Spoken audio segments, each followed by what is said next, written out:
Welcome to an episode of Meeting of the Gold Mines, a brand new podcast hosted by a group of degenerates who all root for the only professional basketball team in Los Angeles that's worth talking about. We'll talk about the good, the bad, and the really fucked up shit. We do things differently on this podcast. Don't worry, we will cover all things Lakers. We'll have your analytics, we'll talk salary cap, we'll talk about the rookies, the old guys, and even the front office. We're also going to talk pop culture, music, film, and if it's a funny story, even some politics. But our goal is to always make this shit entertaining. So like the late great Dr. Buss used to say there in all those nights in the Forum Club, it's showtime, bitches. Yo. It is episode 14 of Meeting of the Gold Mine. Shit, you think I would know this shit by now? No, it is episode 14, Meeting of the Gold Mines. You guys know me. I am Born Rebel, aka Zen, and I think we got a good one for you today. Preseason is here. I believe there was like 185 days or something in that vein between or 135 days. It was over 100 days, folks. Long enough, but we finally got Laker basketball. We are recording this on Sunday evening. So by the time that you listen to this, we would have played 2 preseason games. But look, as of Saturday night, Laker basketball was back. And let's get into it. I got 2 of my PGM brothers with me today. I got the Ball Mojito, Mr. Tony. You can find him on the Twitter at Ball Mojito. Yes, he loves a good time, and it's always happy hour with him. Tony, what's up, brother? What's on your PGM? Bro, nothing much. I'm kind of grateful that we're here. Um, I'll be honest. I'm pretty. I'm not a news kind of guy, but I will say like there's some rough news out there, and just wanted to take a moment and say like uh yeah um it's valuable to basically be with fam. It's valuable to be with friends. It's valuable to spend this time. Like sometimes it's seems unfortunate that certain situations happen, and if anything, I would like for tomorrow to be to to bring peace if possible, or to bring some sort of just happy resolution. But in the meantime, I'm healthy. Hope you guys are healthy. We're getting this season rolling, so in my PGM, it's just thanking God and yeah, and moving forward. So yeah. Yeah, it's just crazy because there's a lot of stuff going on right now, especially in the Middle East. And look, really don't give a fuck about what side you're on in this conflict. At the end of the day, people are dying. People that didn't wage war, you know, children are dying, women are dying, men are dying. Folks that just wanted to go to a concert, you know, like I've been to many concerts. I work in the music industry. Um, and to just want to go and have a good time. Excuse, even the dogs are pissed about what's happening in the Middle East. But yeah, just to want to be able to have a good time, and then not to be able to make it home. So look, at the end of the day, no matter what side you're on this, really don't give a shit. People are losing their lives. Hopefully, we can achieve some peace, and those who have the power to escalate a situation, hopefully they can look at the one that saves the most lives. That's all that matters in this. So yeah, normally don't you know begin our podcast on a somber note, but hey, we don't duck the smoke. It's something that's going on in the world, and as much as this is a basketball driven related content platform, hey, there's more important shit going on in the world. So yeah, hold on to your loved ones tight. I got another one of our PGM brothers with me today. You can find them at Retro D3X. We are in preseason mode, but he is always in playoff mode. What's up, brother? How you doing? What's on your PGM, man? Hey, what's going on? Definitely not nearly as important of a topic, but happy to obviously y'all know I'm a huge Cincinnati Bengals fan, and we've been struggling, especially on offense. Joe Burrow has not looked like himself, and so today they got the victory over the Cardinals, and for the first time, look like the team that we all know and love, or that I know and love. We're super excited about that. Yeah, and you know what? I will say we are Cincinnati Bengals fans because look, man, look, okay, I've been struggling. I've been struggling these last few weeks. It's week 5 of the NFL season. I've been struggling with my Yeah. fantasy football team. We got the PGM Fantasy Football League going. Right now I'm 1-3.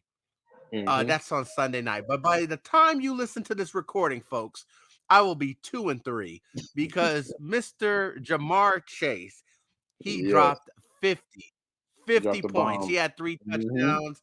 What was it like 100? What he had 180 something yards? What how Hold many on. yards he finished with? Let me get the exact number. Please give me the exact number. He actually set a record for receptions. He had 15 receptions, 192 yards, and 3 touchdowns. Exactly. So yes, folks. And then guess what? Shout out to Vince Smoke. I just beat the shit out of you. So yes, I hope you listen to this.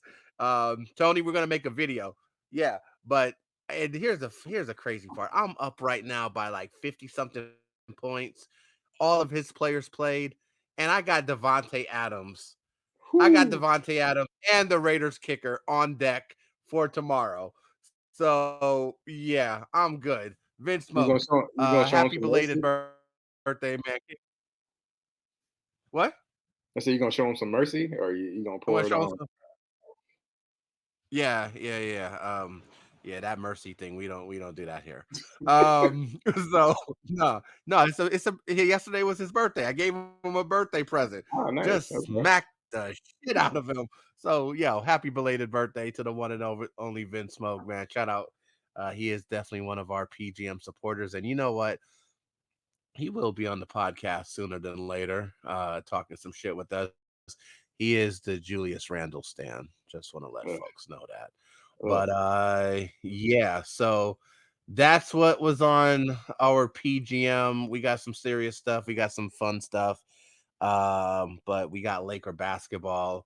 Um, so but the NBA preseason started, right? The NBA preseason started and something happened because the first preseason game was on Thursday. It was the Abu Dhabi game, or the game in Abu Dhabi, with Mavericks and Timberwolves. Yeah. They played 2 games out there. Um, Mavericks, they're gonna have to figure it out. Both teams are gonna have to figure it out, but it's not really about the games that I'm really interested in. So I want to add, and it's something I want to ask you guys on the podcast, right? So Steve Harvey and Michael B. Jordan, they ran into each other, right? There's like pictures and video of Ooh. them running into each other at the game. Now, for folks Mhm. that don't know, Michael B. Jordan was with Steve Harvey's daughter, Lori. Was it Yeah, Lori I heard about Harvey for about a year? So pretty much Michael B. Jordan ran into his like ex-in-law, right? Just for the sake of conversation, we're gonna say in-law. But you saw his ex-in-law at a basketball game. So I wanted to ask you guys, right? Where's the most uncomfortable place you think it would be to see a former in-law? that. Man. Oh man. Um, you want the PG answer, or you want Oh, like no, a no, no, super? no. There's nothing PG about us. No, except PG. Only PG we recognize is the purple and gold. So no, unfiltered, fam. Probably the swingers party, I would imagine. That'd probably be the most uncomfortable place to see him. Oh shit! I didn't even think about that. I didn't even think. Wow, wow. And you know what? I ain't gonna lie. I do have an ex that her mom was fine as fuck. Mhm. So just I was like, hey, like, like, well, we're both here. Yeah, So exactly. I had to sing this part. Tony, what about you, man? Most uncomfortable place to see a former in-law. Probably church, if I'm being honest. Just okay. Like, here's the thing: if you're Catholic or you're Christian, like church is your moment of like, there's no bad words. There's nothing that and like should be any weird vibes, any and yeah, that would be pretty bad Oh in yeah, my for sure. opinion because like that would be like you would say like, oh, fuck. It's supposed to be your safe haven. So like, Yeah, yeah. I don't know that or now that yeah I again my track record in terms of in-laws is very limited. Like I was lucky enough to find the one pretty quick. So Good for you. I'll just say this for the rest of us heathens. If you are in church and someone in the building is wishing that you go to hell, you need you probably did some fucked up shit in your life. Just saying. So, but that doesn't apply to Tony. He found his early. Good for him. But yeah, hey, we got some other shit to talk about.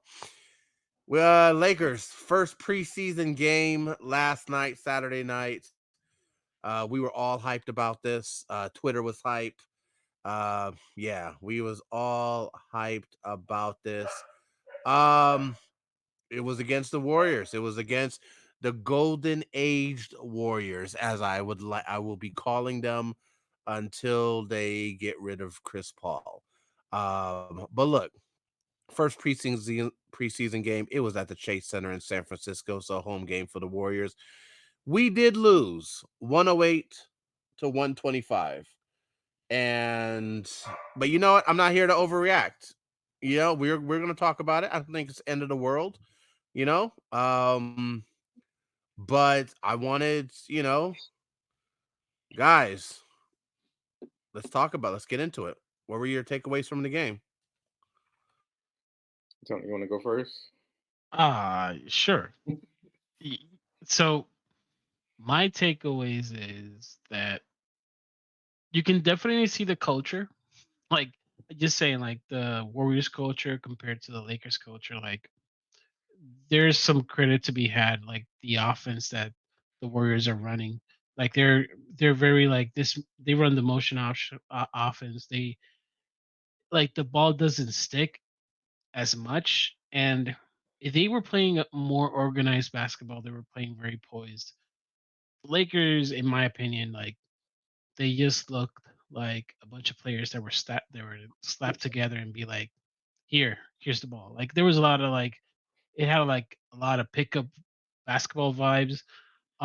Necessarily there's a lot of positives to be had. Like we saw a lot of power forward AD, which we haven't seen in a long time. We saw his 3-point shot, which we haven't seen in a long time, like 2020. So that's good to see. Hayes and AD, that combo actually looks interesting. And Hayes by himself, like he actually looked like he belongs. Rui showed that he's a little rusty, but to a certain point, he produced. Vando, his outside shot was like he was knocking him again. So other than that, this is preseason, so there's not a lot to really take away per se, but there's a lot of good to take away from it. I still would have liked to win because you kind of instill like, hey, the process of playing some organized basketball here in the year, like would go a long way, especially for the second and third strings. But it didn't really happen, and a lot of that had to do with with Jalen Hood being a rookie. I like his game. I don't particularly like the nervousness that he was playing. He looked like the rookie. Like he just looked a little out of place. And there's a rookie. What's his name? What's the rookie's name for the Warriors? It's The You not talking about pods, whatever. You know, he got his yeah, own Muse account Brandon. already. He's got his own what? Muse, you know the Muse accounts on Twitter. Oh God, those I Yeah, stupid didn't know that. niggas. he got his own Muse account already. Oh yeah, He's a there's a ton of rock. them.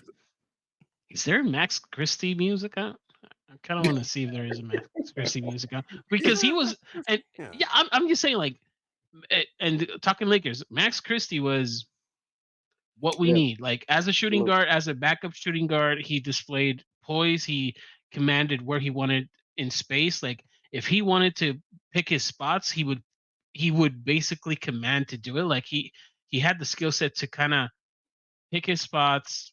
Like his 3-point shot was still good. 15 points. I'm just saying, like I think we got a good one in Max Christie. I think that other than Cam Reddish, who could supplant him, but what we saw from Cam Reddish was not good.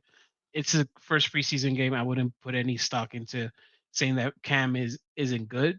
I think Cam is a great player. I just feel like he needs to let Darvin Ham, he needs to let the coaching staff kind of mold him to a specific role. Like I feel like Cam Reddish can do a little bit of everything, but I think he needs a very reduced role, a like here is your role, this is your job.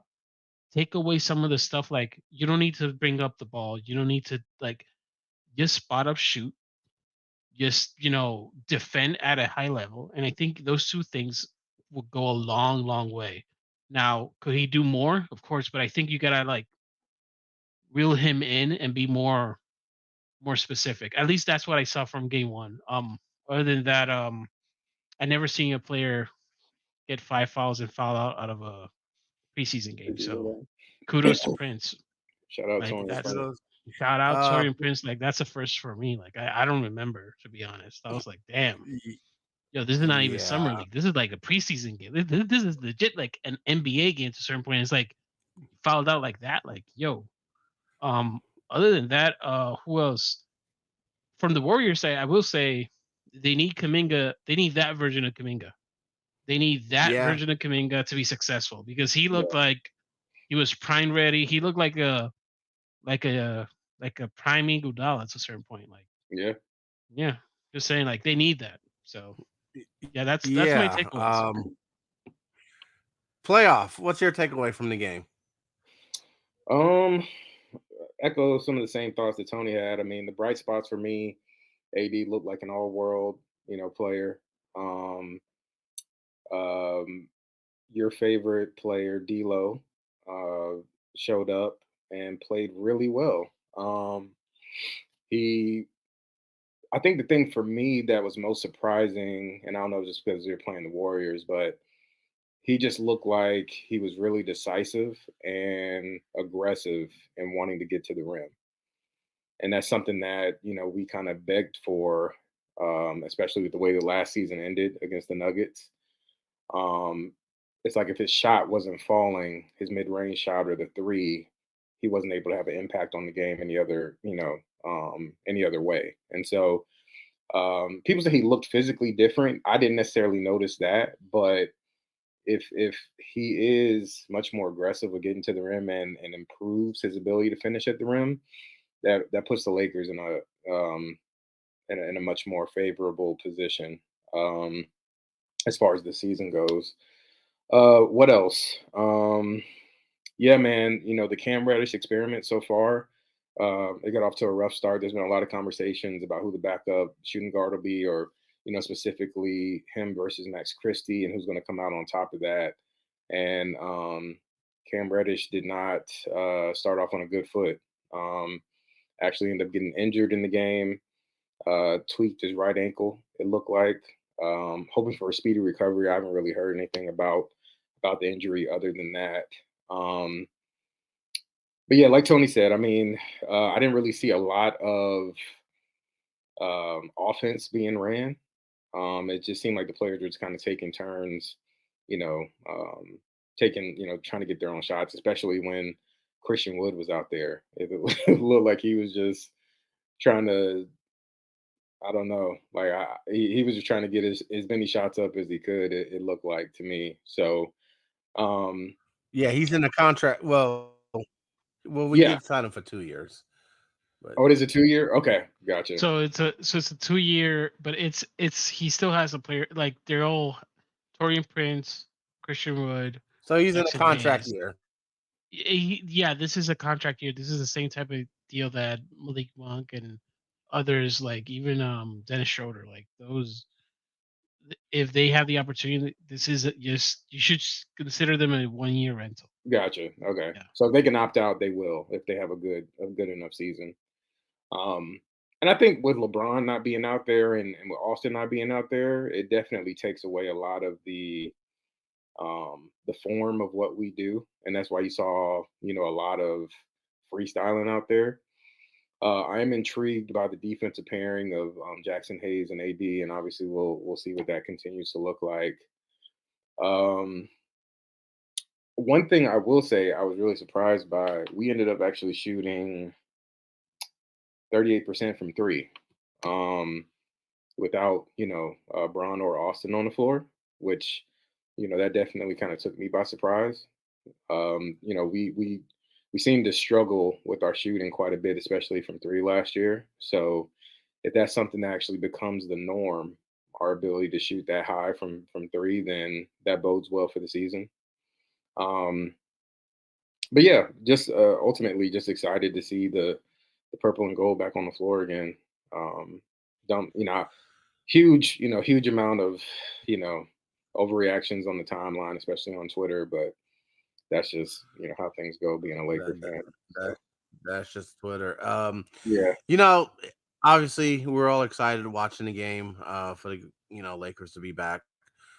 My takeaways from the game, and we're gonna get to the highlights. We're gonna get to the low points in a minute, but I think one when it comes to D'Lo, he did.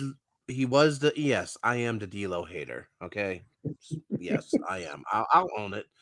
He he did look good individually, as when it comes to being decisive, like you said, playoff. If he's going to shoot a jumper, if he was going to be aggressive and attack the rim, he was decisive. I'm cool, great. Where I would hope for some improvement was as the playmaker. As the playmaker, it was like okay, but I'm not criticizing him. It's the first game. It was a very sloppy game. Like that whole game was like a long ass episode of Shaq and the Fool. it Okay, was. it was a sloppy Yeah, game. it was for sure. It was a sloppy game. So It the really thing was, is, yeah. yeah. So D'Lo, yeah. Would I want to see him, improve on the playmaking perspective? What Absolutely. do But you look, what do you want him to improve though? Because just running the you say offense. playmaking, but he had 5 assists. He actually led the team in assists. Okay, here's okay. Like So what type of playmaking this is the are you part looking where I for? would say, and you know Yeah. what? Let's talk about the low point. Okay. So when AD wasn't on the floor, we looked discombobulated. Yeah, Like we looked just like we didn't have a system. We didn't have any set plays. It was okay, guys. This tonight, like, okay, you remember Coach Carter? Remember the movie Coach Carter? You remember how that first I don't know if you guys remember the first game. It was just like, okay, look, you're just gonna outrun the first team. Don't worry about shots. Don't worry about like plays. You're just gonna outrun the first team. You're gonna outrun the other team, and I guarantee you by the fourth quarter you'll still be ready to go and they will be completely out of breath and that's when you're going to strike. It just seemed like we were just building up endurance yesterday. It just seemed so disorganized. Like there was no rhythm, there was no two-man game. There was no like it just to me that's the the part where it's just like, okay, if we don't have Austin, we don't have Bron, then when AD's not on the court, I'm expecting D'Lo to fill in that role of being say, okay, guys are in the right positions. We just seem completely disorganized, and then in something like that, there's two people to blame. There's the coach, Yeah. and then I would look at the point guard first. Now, speaking of Darvin Ham, before the game, half an hour before the game, the Lakers released the starting lineup. First of all, red flag. Like, what the fuck? Here we go again. Here we go again with the bullshit backcourt. We put our starting lineup yesterday, and guys, correct me if I'm wrong. I'm just going off the top of the dome. We had D'Lo at the 1. We had Yeah. Gabe Vincent at the 2. Yep. What we had Vandal. AD at the 5, and we had Rui and Vando. Yep. Correct. Yeah, so we had Rui and Vando at the 3 and the 4, 80 at the 5. Like, now, Torian Prince, he played like shit. Okay, Tony spoke about all the fouls. Like he must have thought he was playing Grand Theft Auto, like with the amount of fouls. But uh, why not put Torian Prince at the 2? Why not even now? Even though I say fuck them kids and I'm not about this youth movement, why not put Max Christie at the 2? Like like I don't get why are we starting off with 2 point guards? Like, it just seemed like the worst lineup that we could put out there. Guys, what were your thoughts on that starting lineup?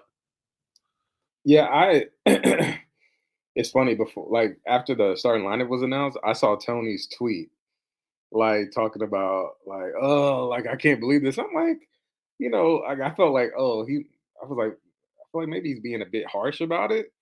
But then after actually watching the game and seeing, because basically what happened was with him putting Gabe Vincent in the starting lineup, that forced JHS in the backup role.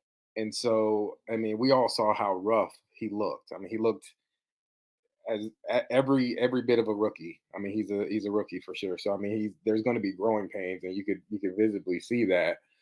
So I definitely feel it would have made more sense, especially with how the way Max played in summer league, and even in the game yesterday, you saw how poised he was. And so I think it would have made much more sense. And I feel like one thing, and we've had these discussions before. Like the one hole I feel like we potentially have is our point of attack defense at the guard position. And Max prides himself on his defense. So if he's able to fill that role, obviously that'll be great for us. And so I think it would have made a lot more sense to have Max in there at the 2, and then you could have slotted Gabe into his backup point guard role, and JHS could have gotten his minutes, but not as much, or not as much of a longer stint as he did. So that was my thoughts. But go ahead, Tony.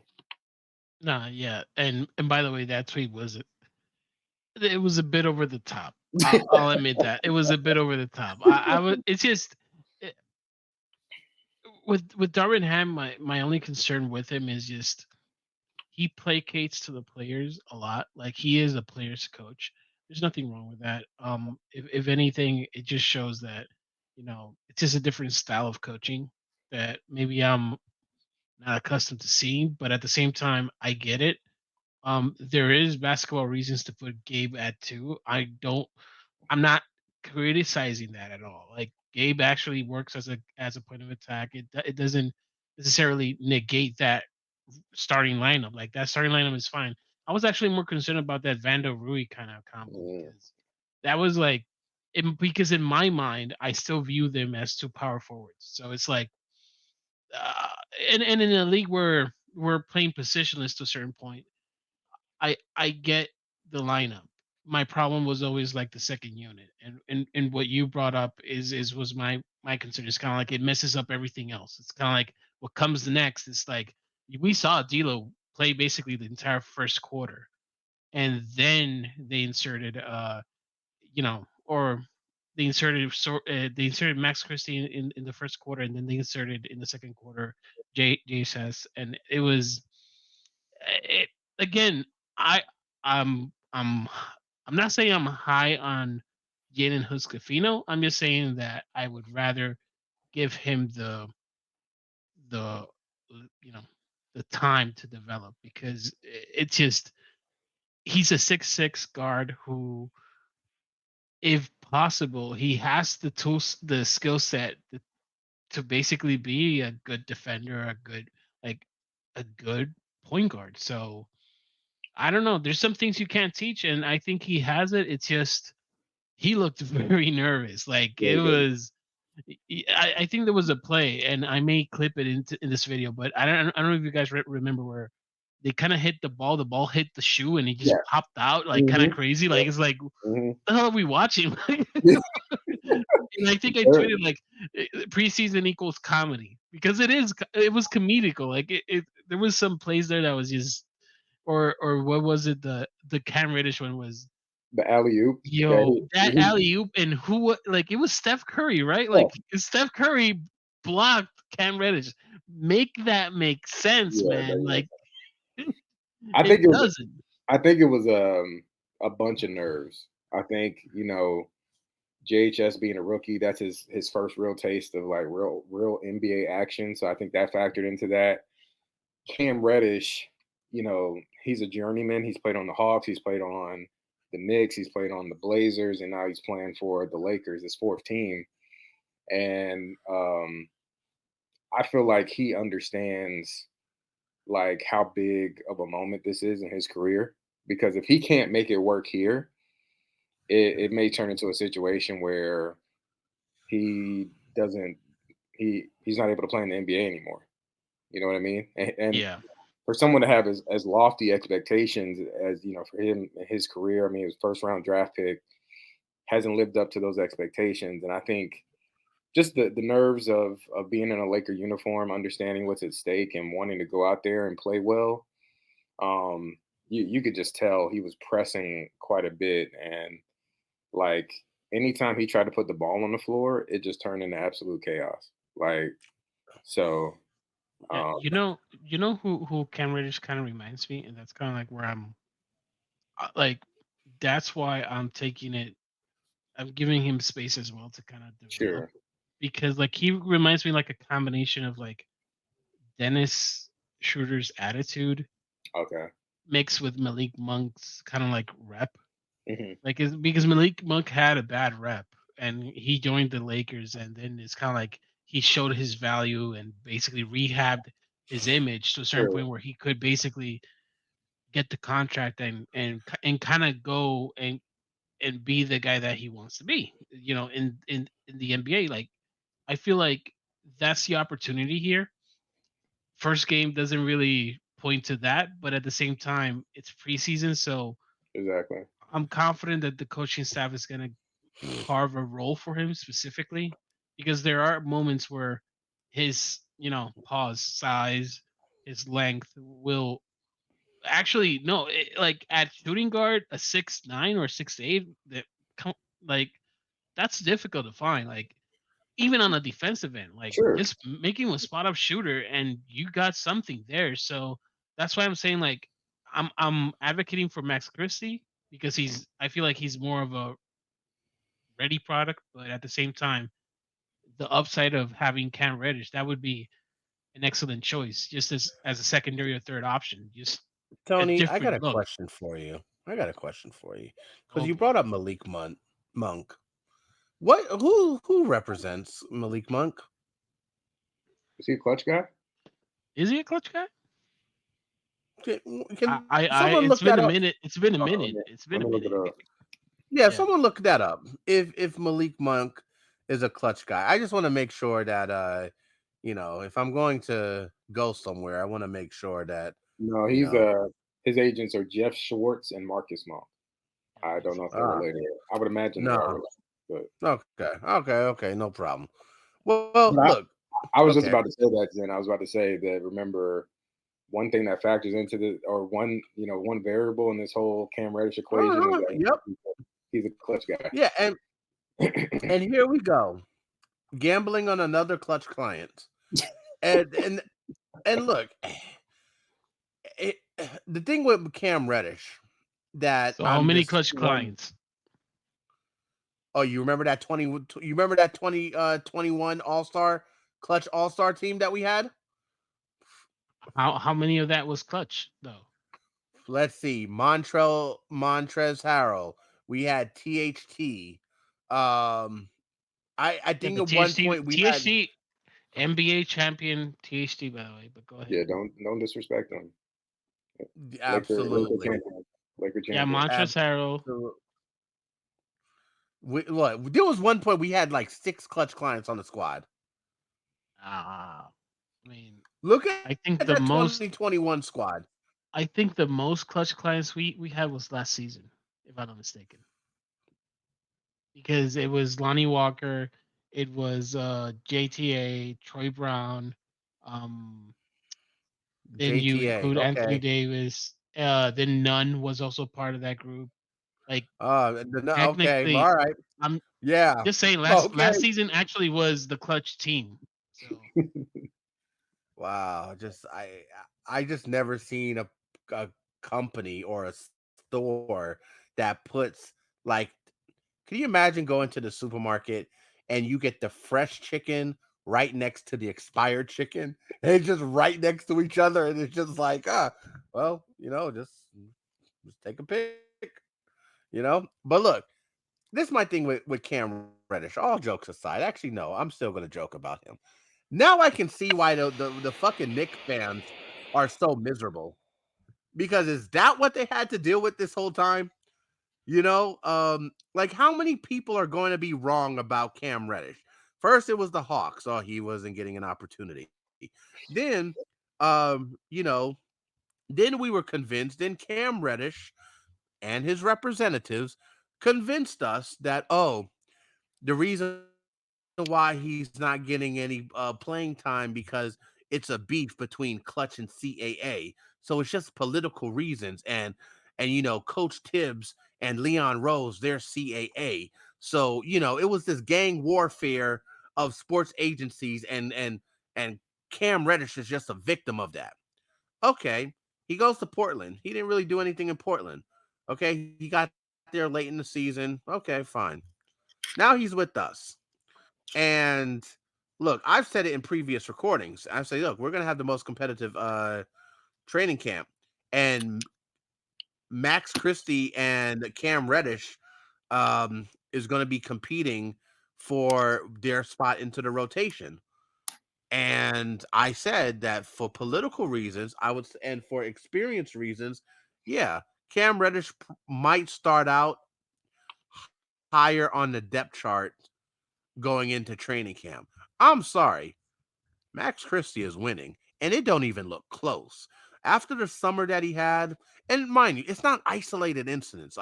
This is not an overreaction from last night. There is a trend. There is a trend.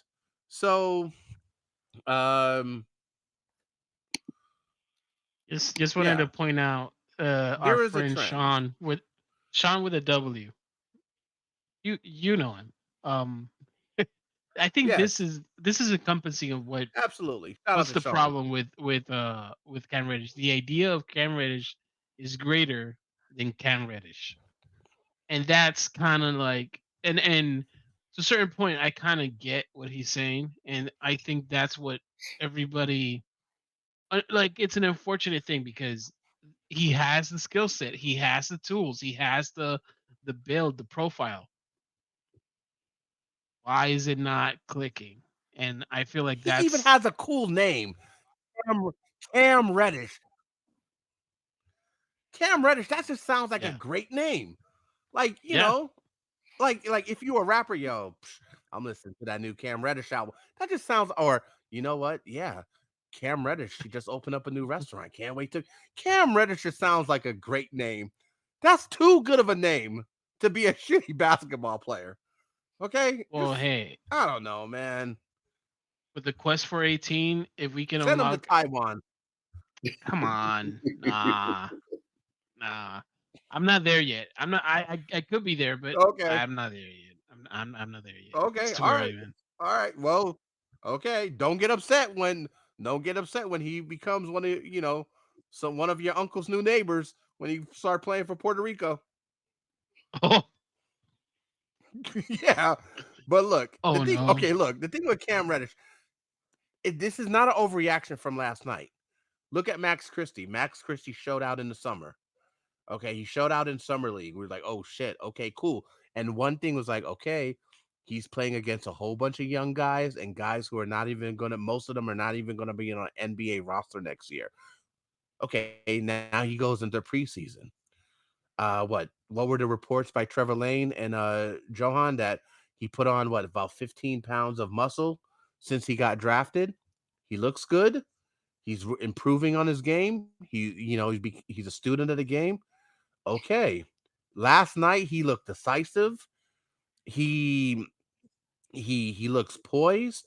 He played efficiently. Like, okay, Cam Reddish, for a person that's been in the league for a while now, he just looked lost. He looked like he hadn't been in an NBA game in about a year. Like he just completely looked lost. Yeah. Now here's another thing. So, uh, yeah, he just looked lost. Now there's another player that Tony, you remember me saying this on draft night. Like I did not like what the Lakers did on draft night. I said, "Fuck them kids. They're not gonna help us this year. Like we're in a win now mode. We just signed AD to a 3-year extension that's going to average at 62 million. LeBron is going to be 39 years old in a few months. These players that we drafted, especially JHS, they're not going to help us this year. JHS, I'm sorry. I said it last night while we were watching the game on playback. Um, he should have flew back, like because most of the team flew to Vegas to watch the game one of the WNBA finals between the Aces and Liberty. He should have flew back on Southwest and get the cheap ticket. So he's like last. He gets like the last number. So he doesn't get to pick his own seat because like anyone that ever flew Southwest knows, like you get the lower number, the lowest number you get, the lower the number, the earlier you get board the flight, and you can pick your own seat. Give him like 120, so he gets a middle seat. Let him ride on Southwest back to LA. Don't even have a car waiting for him. Uber the shit. Like he played like shit. I don't want to see him again. Fuck them kids. Fuck them kids. Tony, fuck them kids. Yeah. You know what? I'll state this. You can clip it. You can timestamp it. 43 minutes into this conversation. We do need Janet Scafino. Mm. That's we need him. Here's the thing, like, and I'm kind of fed up with kind of like how some fans kind of portray this. Like, we have a deep team. So how deep is our team? Like, oh, we have Christian Wood, we have Gabe Vincent, we have Max Christie, we have Hayes. Oh, great, that's deep. I get it. Great players, but there's certain skill sets that are not present in this team, and it's only like, God forbid, D'Lo gets a little banged up, nicked here or there, misses a couple of games. Who's gonna be the point guard? Gabe, Austin Reeves. Then who's gonna be their backup? Like, to a certain point, you need this third string point guard named Jalen Huscafino. Like, you need him. Now, that's why I'm hoping that during the season, kind of like a similar thing with Max Christie, he had a horrible summer league. He came back, and I know a lot of people saw the instant transformation in preseason that year, but at the same time, they were sending him to G League consistently, to South Bay consistently. They were trying to develop him, speed him up, put him like to place him in the best transition possible. And I feel with JSS, if we do that, maybe during the season it would pay dividends because his skill set we kind of lack here. Like, like here's the thing: like, who's our point guard if it's not Gabe Vincent? Who's our point guard if Austin Reeves is out? Like, again, depth signifies that we have to rely on these rookies. That's just the fact. And again, I'm not talking about a playoff setting. I'm not talking about like you're right, playoffs. You can go to the G League. You can, if it's still operable, you can you can ride the bench.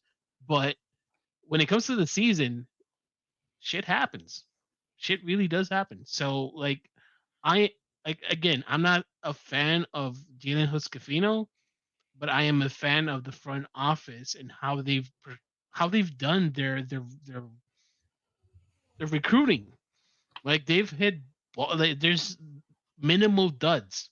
That's what I'm trying to get at, and I don't believe that Jalen He's one of Huscafino them. is a dud. I hope not. For the Lakers' sake, I hope not. And by the way, Yep. we have the 15 roster spot available, so who knows if we Yes. get a point guard. Yep. Dud diddy. Um, you know what? Let's not get so let's not just be so negative. All right. We had some highlights in the game. Playoff. What was some of your highlights from the game? AD, man. I mean, that was probably my biggest one. AD looking aggressive, getting to the rim, knocking down. I think he hit what, at least 2 threes, if I'm not mistaken, maybe more. Hold on, let me check. Um, yeah, he shot. He was two of three from three, so shooting 66%. I'll take it. I mean, if he's able to space that floor, that just changes our offense immensely in a positive way. So um, I feel like as much flack as we, and it's only one preseason game, so take from it what you will. But AD gets a lot of flack, playing for the Lakers, and I've the injury never history. heard any of it. You haven't.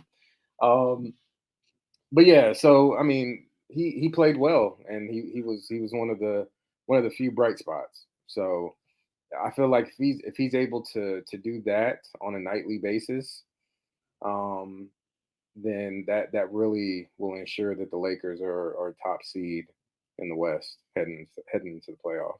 So You know, um, regarding AD. Okay, so first of all, a little caveat.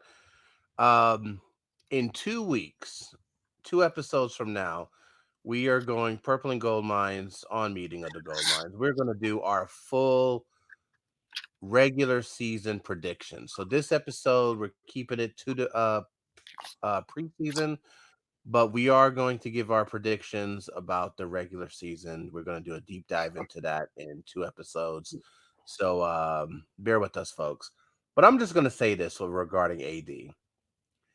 This is his year. This is here his year. He looked decisive. He looked poised. Leader of the franchise. He shot the ball with confidence. He did his thing. He had 15 points in the first half. Yeah, yeah, was it 15 points in the first half? correct. Yeah, Yeah, he looked great. He looked healthy. Tony, Tony did Tony did pee a little when he fell to the ground. But hey, I think we all did. It was just it's gonna take a while for us to get comfortable with him falling to the ground 5 years, and us being 5 years okay. of this, Yeah, Hey, 5 years. 5 years.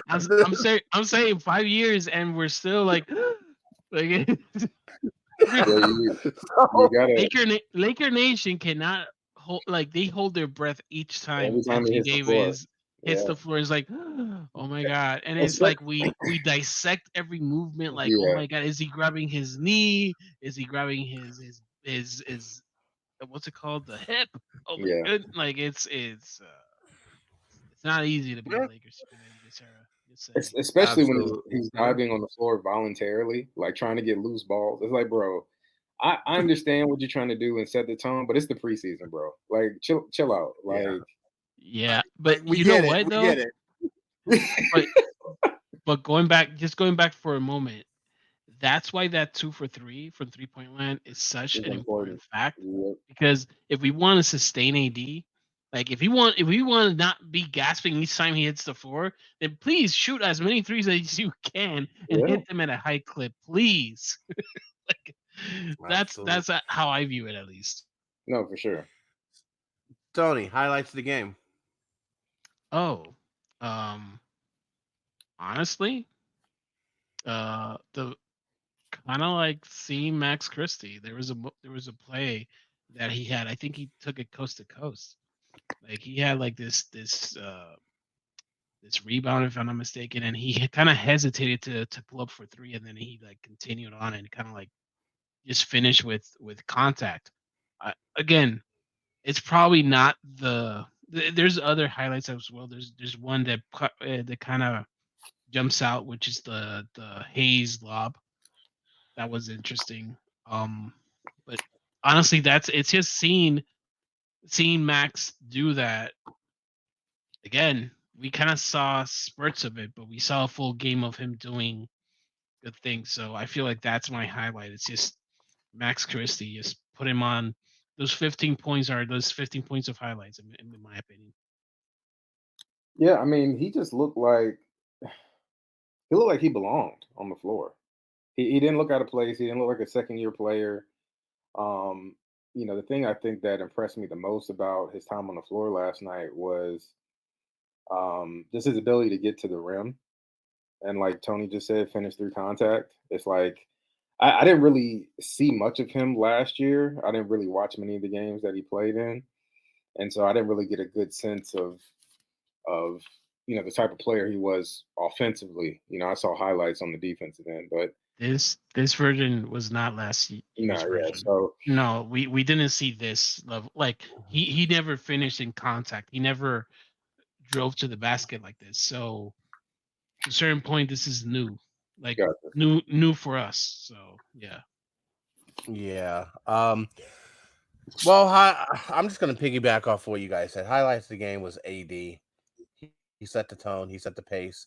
Also, you can see how much the team was just out of whack when he left the floor. So he really commanded the ball. Just had guys in their right spots for him to succeed. Same thing with Max Christie. Max Christie, he just played with aggression. He's like, you know what? I belong here. I'm fighting for a spot. Last year, there was a lot of I'm happy to be here. I'm happy to Yeah, be around the guys.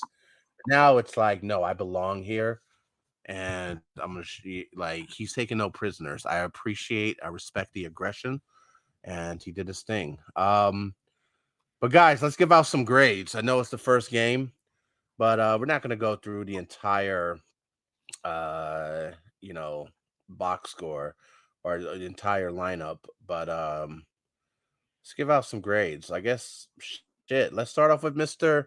Anthony Marshawn Davis. What grade are we giving him? I'm A giving him. plus. Yeah, I'm giving him a plus. Yeah, definitely. You got to give him an A plus. He did his thing. Um, what grade are we giving Rui? I give Rui a B.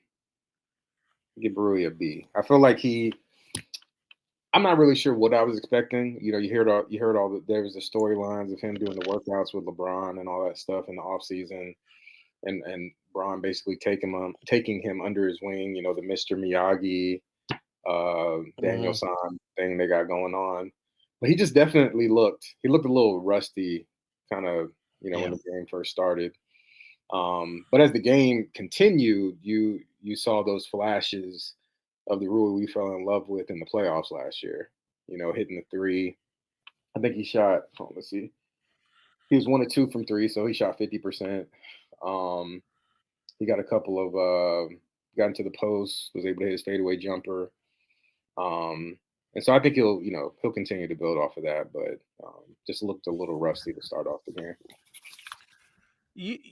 Before I give my grade, I want to say something that because playoff, you just mentioned this about the whole the videos and Mr. Miyagi, him like working out with Braun all summer.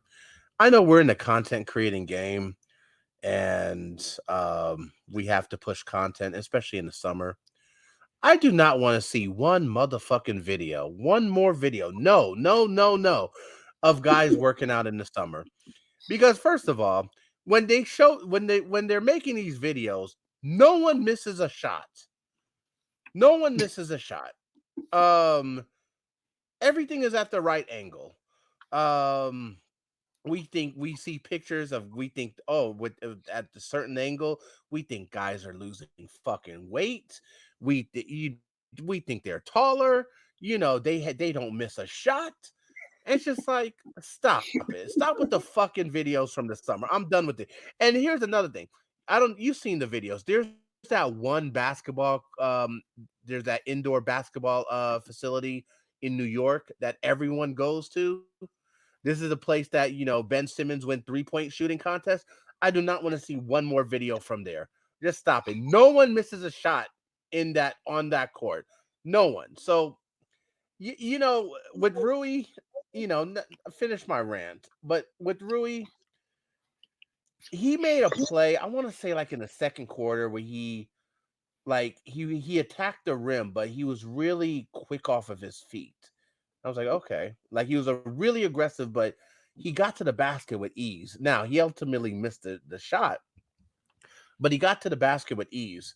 Um, Rui just kind of seemed to be in this like little no man's land about exactly what his role is, what his position is. I didn't see anything, like it didn't really got any clearer in this first preseason game. He just seems a little lost in translation, and I hope that's something we figure out soon because he's a talented player. He's a talented player. Let's say, hey, this is what we're looking for. This is the spots that we're putting you in. Um, because he's a talented player for sure, but I just don't know who is Rui on this squad. I really don't know that. But I'm gonna give him a B. I'm gonna give him a B. Tony, how you grading Mr. Hachimara? B plus. I feel like it was just rust, man. Like it's Yeah. the first game of competing with another NBA team that's not, because again, like how they compete in a training facility, they compete with other G leaguers with their third string. Like it's not the same, and also it's a practice setting, so in closed doors, everything is, it's not the same kind of pressure. So I think it's just trying to acclimate to that. So yeah, I'll give him a B plus. All right. Next player, Mr. Torian Prince. I'm gonna go first on this one. Okay. Now, I'm not accusing him. Now, you guys know I have my Zens infused treats, and if you're interested, hit me up. But I'm not accusing him of partaking. Okay, I'm not accusing him, or I'm not saying that he consumed cannabis. Okay, I'm not saying that. Now we know California has some of the finest cannabis in the world, but I want to know, what is it about the weed in California that makes players forget how to shoot? Because I've seen this many times. But once they leave California, they remember how to shoot. Like, um, what he finish with more fouls than points? He did, yes. Correct.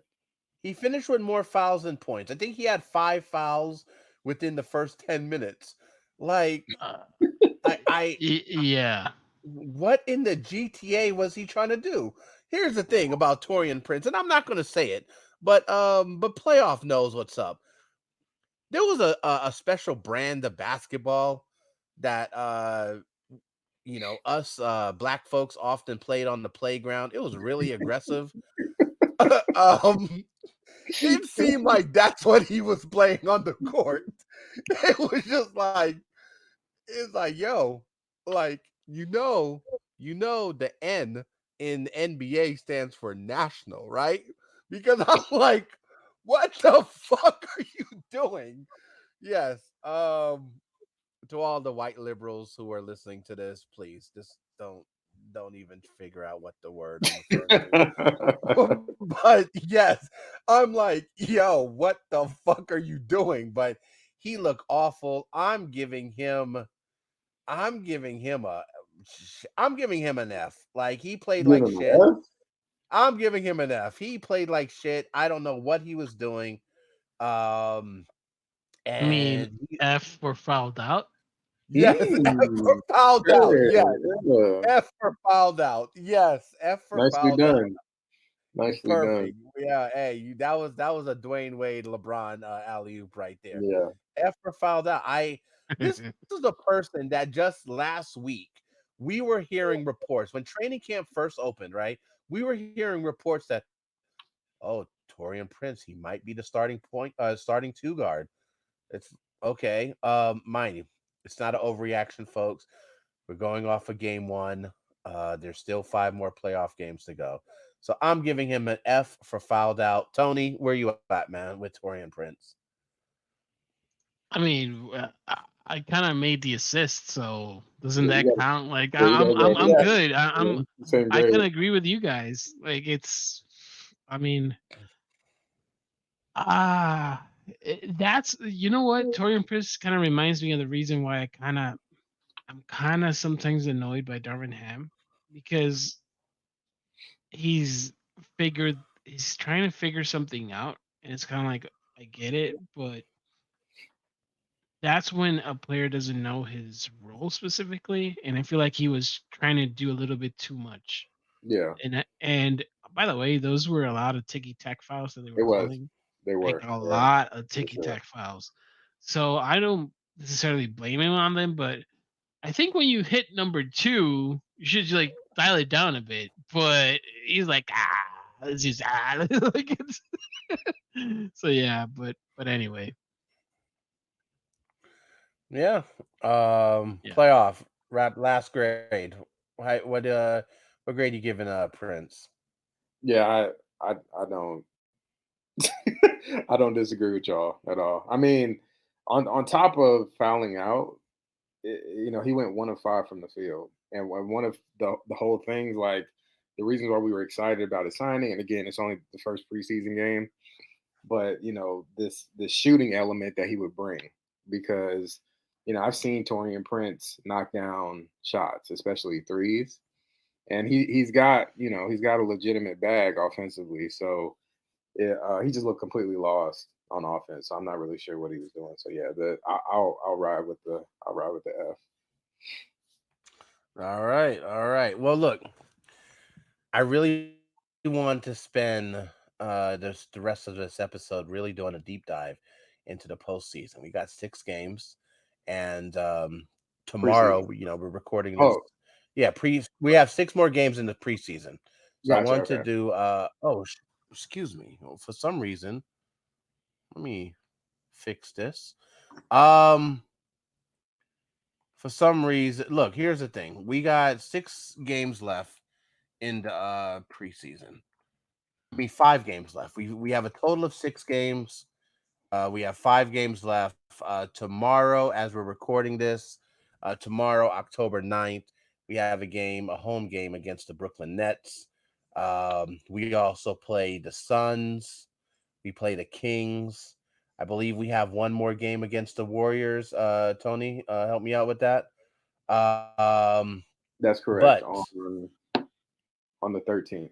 as we do this, as we do this preseason deep dive, playoff, start with you, man. What are you looking forward to for the Lakers preseason? Um, to me, I think it's just these training camp battles. That I mean, the one that we're really, I guess, aware of is who will be the final starter. And it, Right. it, it appears to be between Vando and Rui. Um, I feel like they're pluses and minuses for both.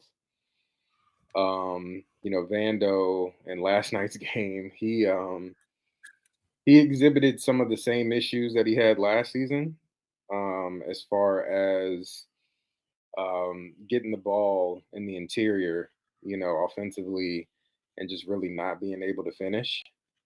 And obviously we saw a workout video, an infamous workout video. Um, so I'm interested to see who ends up coming out on top of that battle between him and Rui. He did. Vando did hit two out of three of his threes last night, I believe. So that is a positive sign for sure. And then as far as the other battle is concerned, I guess just seeing, and obviously I feel like Max with the way he played last night, he's obviously gotten a big lead in the conversation between him and Cam Reddish as far as being the other guard off the bench, potentially. But just seeing how that unfolds, I'm hoping that Cam Reddish is able to at least carve out a role. I don't necessarily care if he ends up beating out Max Christie, but just for the sake of seeing him succeed as a Laker player, I just hope he's able to carve out some sort of regular You ever minutes in the rest. you guys ever seen Shawshank Redemption?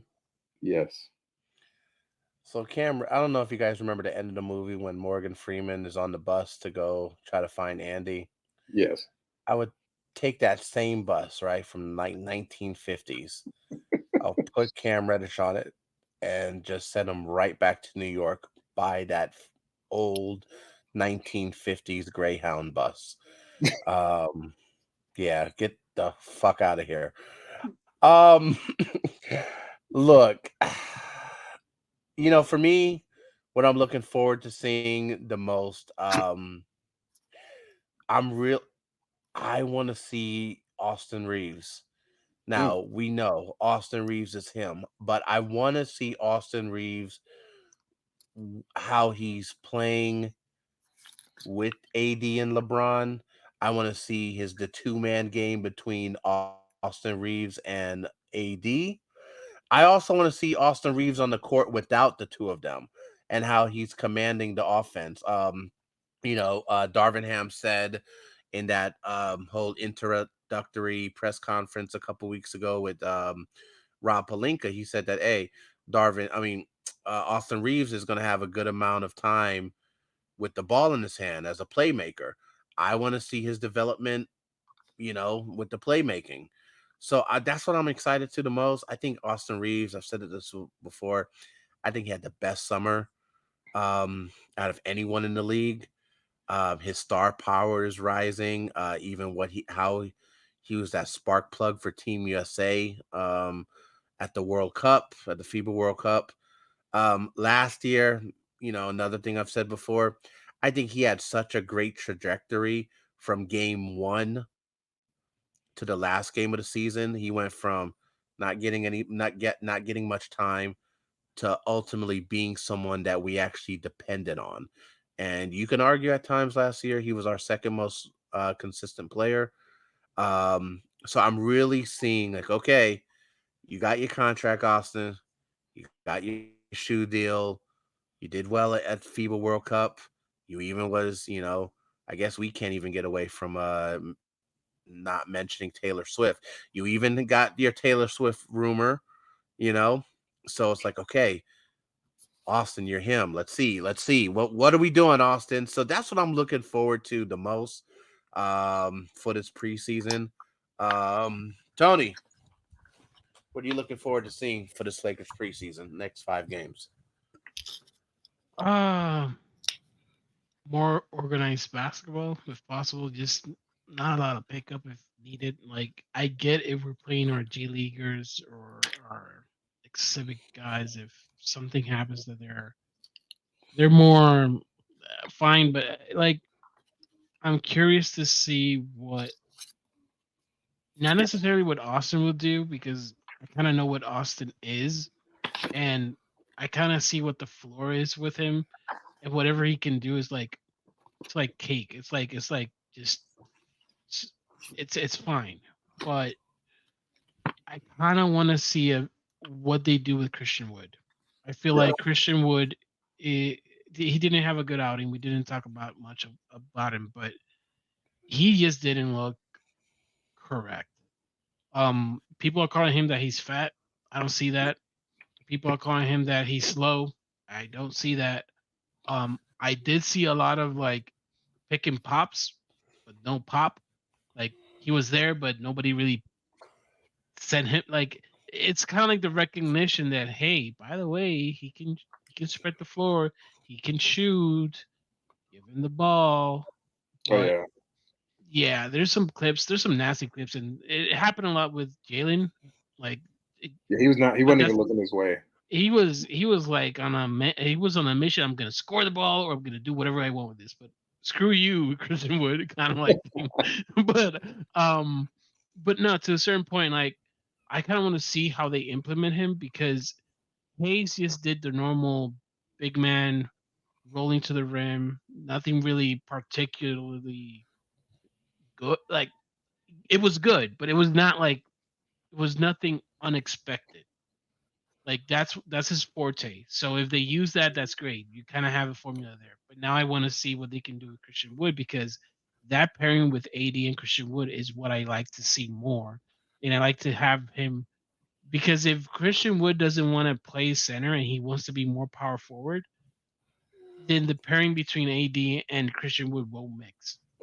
That's the thing. Because if Hayes is willing to play the big man, then that allows AD to be more of the power forward and roamer that he wants to be.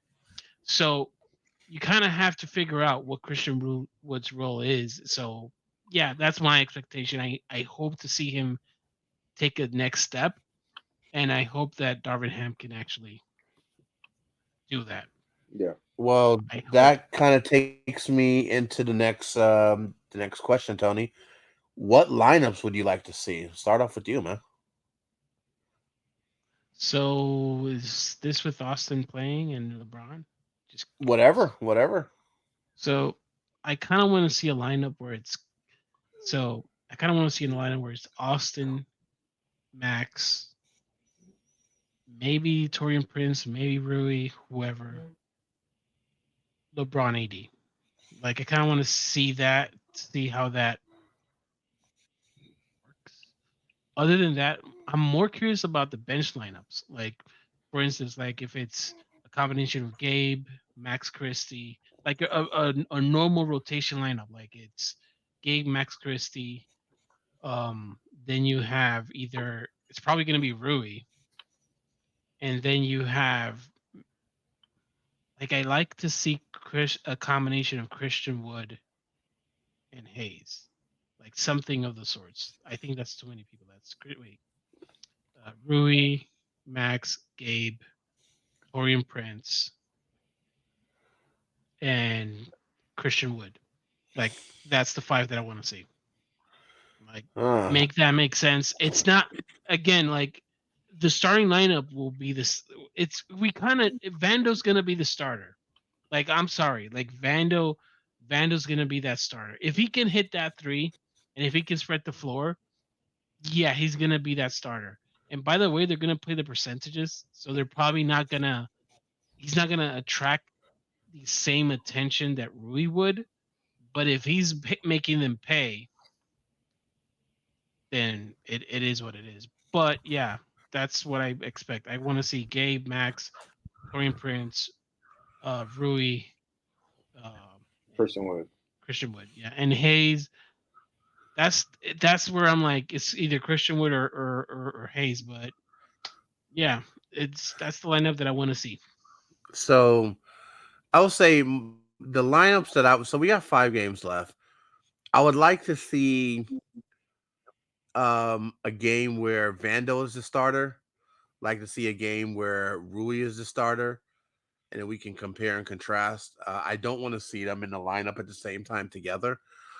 Same way I don't want to see D'Lo and Gabe Vincent in the lineup. I would love to see a line. There's a few lineups that I would love to see. I would love to see a lineup with.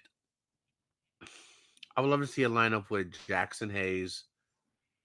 No, if it's Jackson Hayes or Christian Wood, I would love to see a lineup with AD at the 4 and then also enough time with AD at the 4 with them rotating at the 5 to see which one he works better with.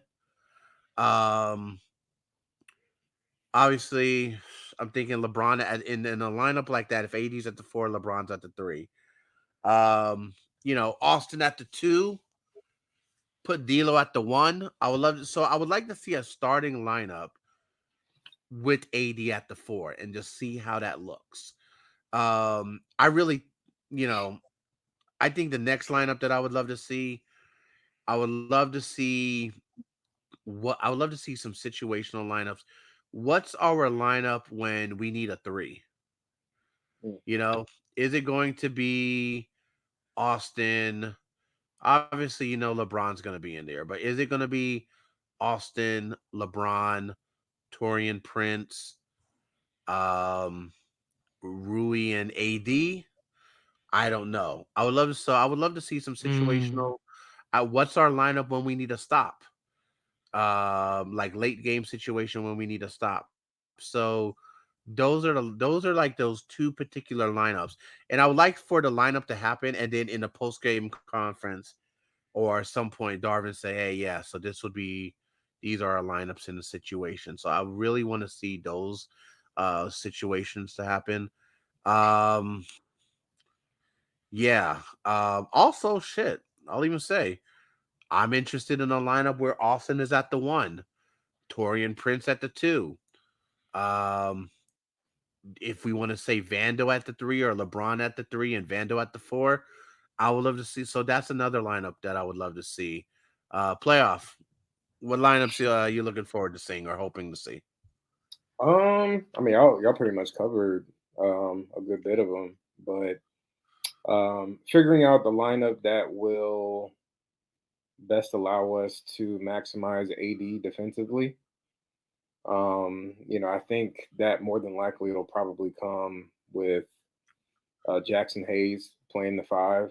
I think Tony kind of alluded to that earlier. So yeah, putting AD at the 4 and allowing him to play that Roma role that he plays so well.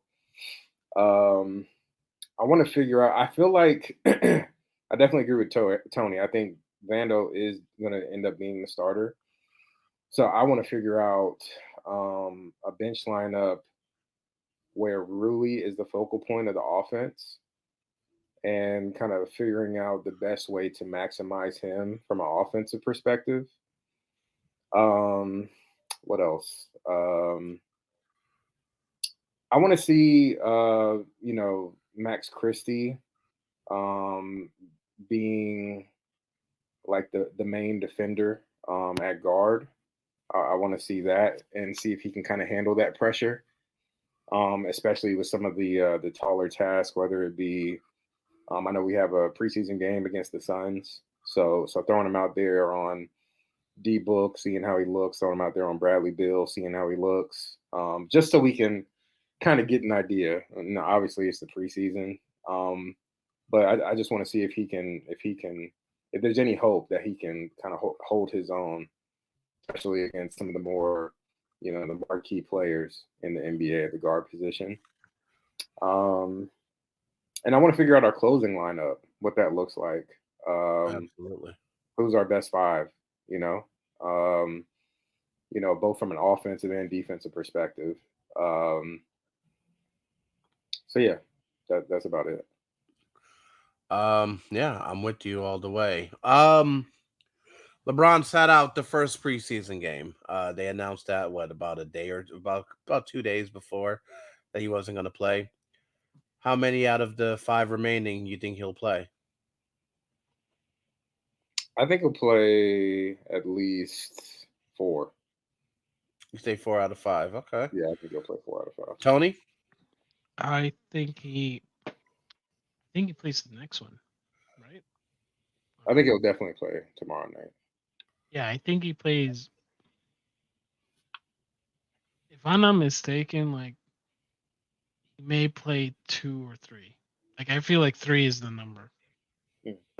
Like, and just because he kind of needs reps, and I wouldn't be surprised if when LeBron plays, AD sits, and they do this back and forth because they probably know. And if Darwin Ham is, again, I'm not saying that he's dumb. I'm just saying that if the coaching staff is smart enough, they're gonna know that at some point either LeBron or AD is not gonna be available. So they would like to see like how does this lineup work with if we only have LeBron in here, and then they're probably gonna end it with both of them.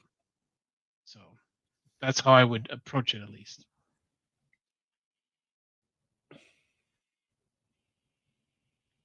Uh, so- I What do think you? he. Uh, I think he'll play. I think he'll play three. I think. Correct me if I'm wrong. I know our first game of the regular season is what, Tuesday the 24th. I believe the last preseason game is that Thursday, which would be the it's the 19th. 19th. I Hmm. believe Thursday the Mhm. 9th. Yeah, and Thursday the 19th is our last preseason game. I don't think he'll play in that one. Um,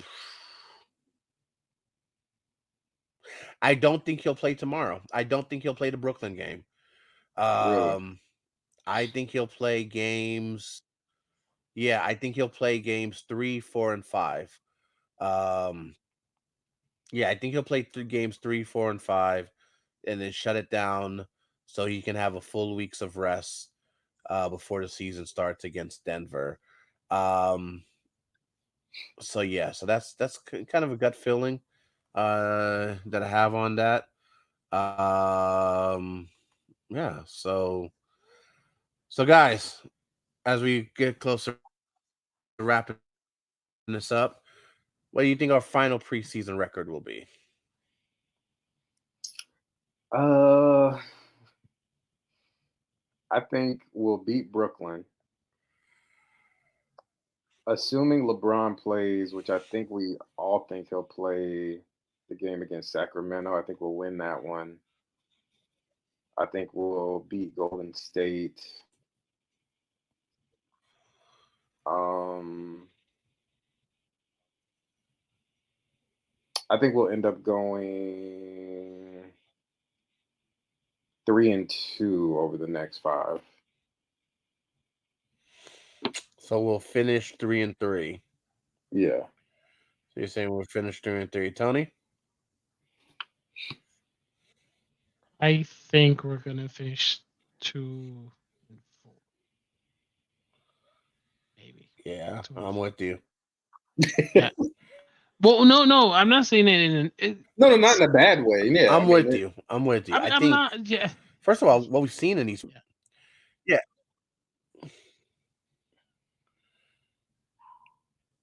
yeah. what you What I'm saying, I think we'll finish 2-4 as well.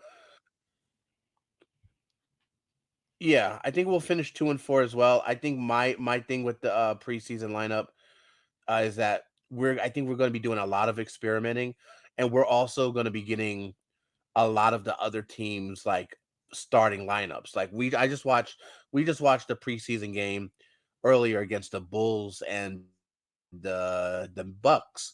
And the Bucks didn't play Giannis, they didn't play Damian. They didn't play Dame. But the Bulls had their full starting lineup. They had Caruso, they had DeRozan, they had um oh my god, what's the other guy's name? Vucevic Um and the clutch guy. What's the light skinned clutch guy? Zach Levine. Levine. yeah, So Levine. Sorry. Yeah. so they played Levine, they played the Rose, and they played their full squad. But then the Bucks was like, nah. Phoenix? They played Bradley Beal today. Um they played Book.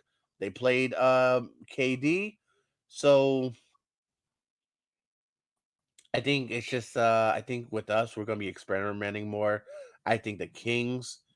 I don't see us beating the Kings. I think the Kings are going to give us their best shot. That Phoenix one seems rough. Um, I think we're going to finish 2-4. Um, I think we'll beat Brooklyn without needing Braun. I'm assuming he's not going to play, but I think we'll finish 2-4. But I think it's just about building good habits. Um, it's going to be a delicate balance. So we'll see. And even if we finish 2-4, I'm not panicking. I think it's Yeah. just about sorting out the kinks. These games don't count. Let's just build some good habits. Let's see what habits we need to eliminate going into the regular season. So yeah, but I'm looking forward to preseason. It's great. I think we have a lot of unknowns we got to sort out, and it'll be cool to see how this picture becomes clearer as we move through these next 5 preseason games. Um, guys, you guys know how we finish this up. Um, we talk about what we're watching. Playoff. You still watching Suits? Yeah, I am watching Suits. I'm in season 6. Okay, So so you're getting close to the end. yeah, getting close. There's only 2 seasons. I think it ends at 8. Um, so looking forward to finishing that. I've already watched House of Dragons. I know you started watching Game of Thrones. I'm not sure where you are. Yeah. Oh, I finished that and House of Dragons. Okay, gotcha. Um, well, I watched House of Dragons when it was airing, but I've been going back recently and listening to podcasts, like basically recapping the show, and Yeah. it's making me want to do a rewatch. So I think when I Mhm. finish Suits, I'm gonna dig into that and do a quick rewatch of House of Dragons. 'Cause I'm really looking. They finished shooting season 2, so Right. I'm really looking forward to that coming back on. So Yeah. Just those Targaryens, man. When when it's talking about s- keeping family together and staying close to your family, they take that shit to a whole different level. sure, yeah, man. Nothing like a Um, little incest to keep the Nothing like a bloodline little. keep the bloodline pure. Oh my Yeah. god, Tony, Mr. Mojito, what are you watching, man? I know we're both excited with Loki. So what are you watching? Yeah. So actually, I started watching Ahsoka. Oh, okay. Yeah, I didn't. I watched the first episode and I'm almost finished up with that. And I don't know if you guys remember this. Maybe not. You guys there may not be. I know Zen doesn't watch anime at all, like at all. But playoff. Do you remember So like Initial D, Initial D. the car, like the one with the car? Mm-mm, I don't remember No. that. All right. And whatever. I'm watching one of those animes right now, but it's not Initial D. It's like, mind you, Initial D came out, um, shit, like not 2002, Oh, okay. 2003. I was older. It's way old. But the thing is, they did like a reboot, but like like within the same universe, Okay. and it's kind of like with this new generation and with new cars of this generation. It's okay. I'm geeking out for a second. I'll finish, but what I'm trying to we say didn't is, notice. yeah, nah, bro, I'm stoked because it's like nostalgia times a Oh, okay. thousand. Like it's bringing me back, like, because technically I owned the car of that show. Like I had that car, and it's like bringing like high school memories. Is bringing back like like college memories. Is like, yo, like now I want to buy it again, but they're expensive as hell. But anyway, I'll have to check it out. yeah, I'll hit you up later so you can see it. It's dope. Gotcha. It's Well, it's kind of ridiculous, but it's old. But anyway, I yeah, Zen. am I am watching. Well, obviously, I'm watching Loki. Second season just premiered on Disney Plus. Um, How was the first I'm gonna have. episode? It was dope. It was action packed. It was funny. Obviously, A little bit they're of everything. they're setting up. They're set like the thing with the MCU is like, yeah, you're watching a show for that show, as in the storyline of that season, but then it's setting up so much stuff. So obviously we're in the multiverse saga, and it's all about Kang the Conqueror. So it's just this is the direction that we're going. Okay. So Loki is cool. I would say the only thing about Loki that I don't like, he is his best when he's mischievous. I don't need him to be the hero. Like I need him to be toxic. So, but that first episode was cool. I'm still watching Ozark, about to finish the first season. Okay. Dope show. Finishing it up, just kind of going through this watch list. What I've been doing is I've been watching different shows. I've been alternating the watch list. So like I finished Game of Thrones and House of Dragons, HBO, I mean, Max. So then I go to Netflix. Okay, what's on the Netflix watch list that I can eliminate? And then I'll probably go to Paramount Plus. I think I'm gonna after this I'm gonna watch The Lioness with oh my god. Yeah, What's it's with Salada. Zoe Salada. What's her name? uh Zoe Saldana. Saldana. Saldana, Saldana. Saldana, yeah, Yeah, Saldana. Yeah, Okay. so, yeah, I'm gonna watch that next, but, yeah, I'm enjoying, Loki, I'm enjoying, Ozark, and, I'm still watching, Power Force with Tommy, dope show, you know, uh, so it's, stays true to the Power universe. But, yeah, Okay. um, guys, it's been a, dope episode. Really excited for the preseason once again, and glad that we could record this. Couple things in the PGM world. So in previous episodes, we've been saying that we were going to do a show on Amped. Well, Mr. Jeff Bezos had other shit on his. He had other plans. The before we could, have our first show on Amped. Amp is shutting down. So yeah, so for anyone that may have downloaded the app, was wondering when PGM was going to be on AMP, no more AMP, at least, once Halloween hits, end of October, they're shutting down the entire platform. Hey, it happens, that's one reason why, you'll see us still continuing to grow our platform on different, you know, on different on the other platforms. If it's YouTube, IG, of course, Twitter, the podcast. So we will not be on Amped because Amp is shutting down, and there's no point of us just having a couple of episodes and and having to stop. But we have our fantasy basketball league. We still need to fill a couple of spots. So you're listening to us, hit us up, DM us, check us out on Twitter or IG. Hit us up and say you're interested. It's gonna be dope. Winner takes all. And yeah, you guys already know the vibes. You can follow us on Threads, Twitter/X, IG, and YouTube. Subscribe to us, follow us, all that good shit. We are at Purple Gold Mines. Gold Mines is GOLDMIDS, Purple Gold Mines.